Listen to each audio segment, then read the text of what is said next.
Hey everyone, welcome to part 2 of the video series on astrology basics. In case you haven't watched part 1, the link to the video is on the screen.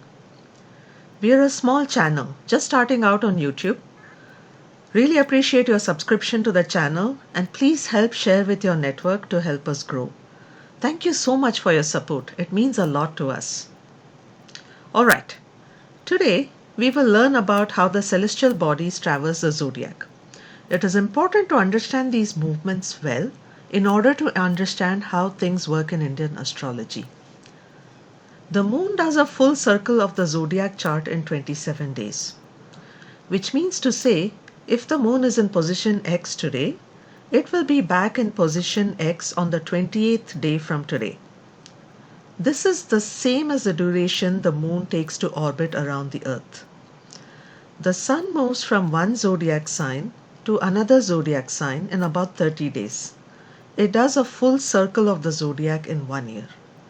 This is the same amount of time the earth takes to complete one orbit around the sun. Jupiter takes about 12 months in each sign and thus takes 12 years to finish one cycle of the zodiac.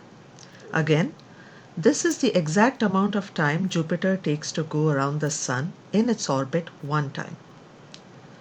Saturn spends 2.5 years in each sign, taking 30 years to do one full circle of the zodiac. You guessed it, yes. It does take Saturn about 30 years to complete one orbit around the sun, 29.46 years to be exact. What amazes me is that ancient Indian astrologers like Aryabhatta and Bhaskara already knew about the sun being the center of the solar system and the duration that planets like Jupiter and Saturn take to go around the sun.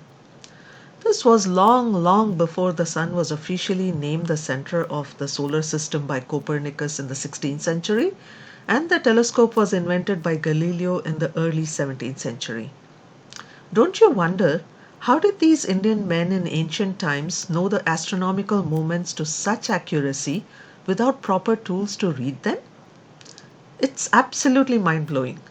It is as if these ancient Indian astrologers already knew astronomy inside out and used the knowledge as a basis for Indian astrology.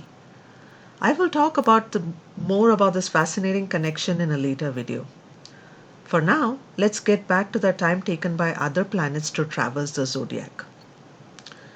Mars takes about 2 years to finish one cycle of the zodiac chart. Mars's orbit around the sun is 687 days, just shy of 2 years. Mercury, being close to the sun, is always within 28-degree distance from the sun in the astrological chart. Since each sign in the zodiac spans 30 degrees, you will always find Mercury either in the same sign as the sun, or in the sign before, or in the sign after. For example, if the sun is in Makara, Mercury will be in Makara, or in Dhanush, or in Kumbha. Venus is always within 48 degrees from the sun, so Venus will be within 2 zodiac signs of the sun. So for example, when sun is in Makara, Venus will be somewhere between Vrichika and Meena. It could be in Vrichika, Dhanush, Makara, Kumbha, or Meena. Just to be clear, let me repeat one more time. One circle of the chart means that the planet traverses 360 degrees of the zodiac. So for example, if a planet was at point X at a given time, it will come back to point X after it has completed a circle of the zodiac chart. Okay, we've covered all the planets and the time that they take to cover the zodiac. But what about the shadows Rahu and Ketu? Do they also traverse the zodiac? Yes, they do. They take 18 years to finish a circle and spend 18 months in each sign. Interestingly, while all the planets move in a clockwise direction in the zodiac, these mysterious shadows move in a counterclockwise direction. For example, a planet like Jupiter will move from Aries to Taurus to Gemini, but the shadow Rahu will move in the opposite direction, Gemini to Taurus to Aries. So, given that Rahu and Ketu move counterclockwise while the other planets move clockwise, there are bound to be times when the paths of the shadows intersect the paths of the planets. When their paths cross with the luminaries, that is the sun and the moon, they are big events for us humans. We know these events better as solar and lunar eclipses.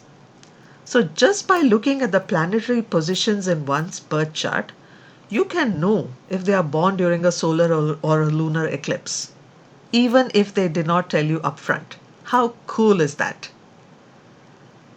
Now, let's switch gears a little and look at some terminology used for periods related to sun and moon's movement. Those Ds don't have direct implication on basic astrological concepts. It is good to be aware of them so that in case you come across these terms somewhere, you know what they are. A year in Indian astrology is split into two ayanas or periods, Uttarayana and Dakshinayana. Uttarayana starts when the sun enters Capricorn or Makara and starts to move in the northerly direction.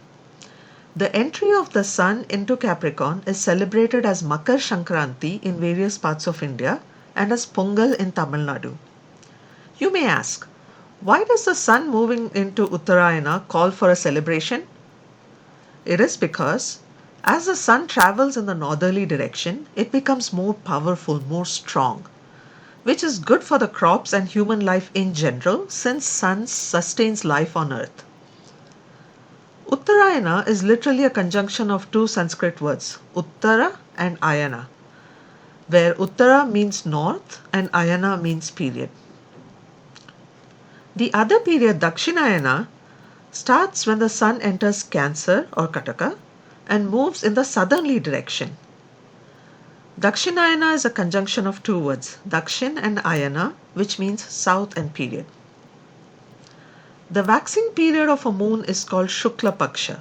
Shukla means bright or white and Paksha means side or face. The waning period is called Krishna Paksha. Krishna meaning dark. That's it for today. If you enjoyed the video, please leave a like. Please subscribe to get notified when there is new content. Thanks for watching.